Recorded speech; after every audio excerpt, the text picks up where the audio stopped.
What's happening, party people? Welcome to Punchboard Party. My name is Daniel, and in this video, in honor of Seven Wonders Mystery, whatever that is, I'm going to tell you 5 things about Seven Wonders Duel. So like I said in the intro, I'm talking about Seven Wonders Duel because we got this announcement that Seven Wonders Mystery is coming to us. It got me thinking about Seven Wonders and how much I love it, and so my wife Sarah and I got Seven Wonders Duel to the table, and I've got 5 things to share with you about this game. Number 1, this is a game that you need to play again and again and again and again. I played this game years ago when it first came out, and only a couple times, and it didn't land well with me. It was just sort of like, that was okay. That's Seven Wonders in a smaller package. Cool, neat, but nothing special. But I think I was way wrong about that. I think I was way wrong. This is something special, and that special really starts to come out the more you play this game. This game comes to life because of the variety of strategies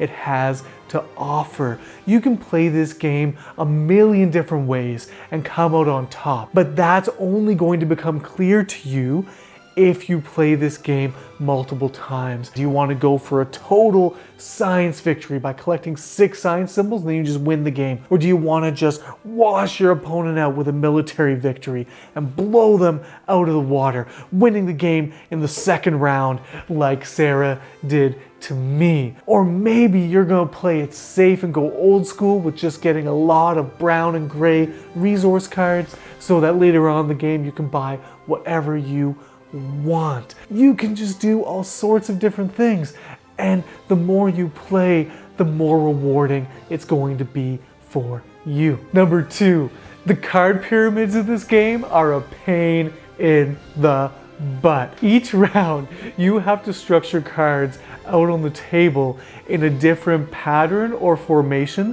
where about half of the cards are face up and the other half are face down, and there's cards overlapping other cards, because as you play this game, you're only going to be able to draft or pick up into your tableau the cards that are free, and so that means that they don't have any cards covering them. Why this is a pain in the butt is, at least for me, it's super fiddly to set up and make sure these cards, because I can be a little bit OCD when it comes to setting up cards. I want them to all be straight, and it's next to impossible to get these cards lined up on one another because they're all like slipping and sliding off of the nice finish that these cards have going on, and they're just not sitting right where I want them to sit, and it's just a little frustrating for me. So this is not a big deal, but you want to get someone who is a little bit more patient setting up each round of this game for you. 3, speaking of the way you set up the card drafting in this game, the card drafting in this game is tricky. It's just you and one other opponent. This is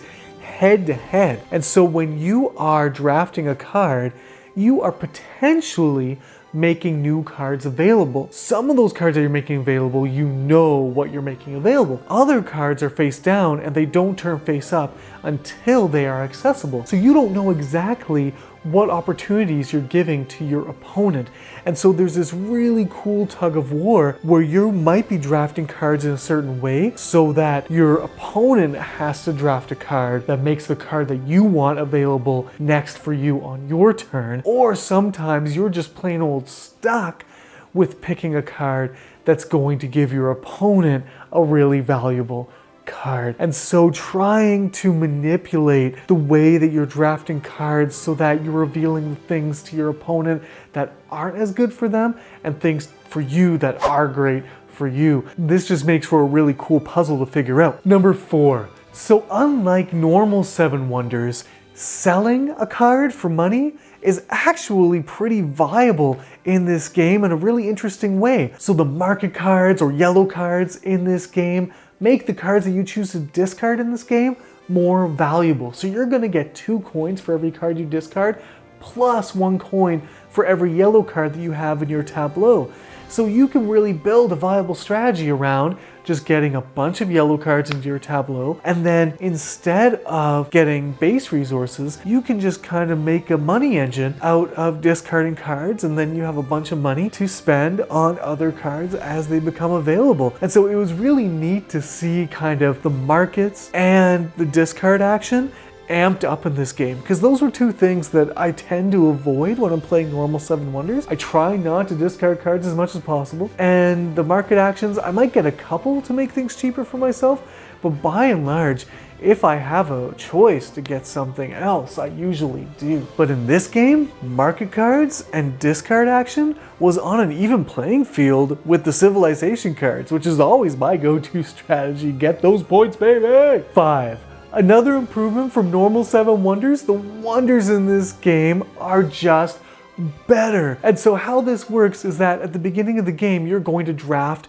wonders. So from a pile of like 12 or 13 wonders, you're going to reveal 4. And then the first player is going to choose 1. And then the second player is going to choose 2. And then the first player is going to choose the remaining wonder. Then you're going to deal out 4 more. Right off the bat, you have more control, or there's kind of a game within a game where you're trying to figure out what wonders you're going to get on your side. And these wonders, they turn out just to be sort of bonus actions or cool powers that you can have throughout the game. And so it's even more enticing to build your wonders as the game goes by, because yes, there's your typical just points and money, but there's also other things that you're able to do. A lot of them have a second turn action. So you build your wonder and then you're able to do another action immediately. And this is really cool for kind of making the card that you really want in the pyramid available to you, where you can use the one that's burying it to build your wonder, and now you can get the card that you were hoping to keep from your opponent, or that you were hoping your opponent wasn't going to get from you. There's a couple wonders that destroy opponents' cards, so like their resource cards, just take them away, and so they get a little feisty there. It's kind of the worst to be on the receiving end of those, but it's still cool that those cards exist. It puts in a little more player interaction. You're way more aware in this game of what your opponent's wonders actually are and what they do. So Seven Wonders Duel puts the wonders in Seven Wonders. So there we have it, folks. Those are 5 things about Seven Wonders Duel as we get amped for Seven Wonders Mystery. I hope that you're excited. Let me know in the comments below. What do you love about Seven Wonders Duel? Have you played it? Are you picking it up? Or has it been sitting on your shelf forever and you just haven't gotten to the table? If that's the case, get to the table now. Play it now. It is so good. So, party people, until next time, have the best day.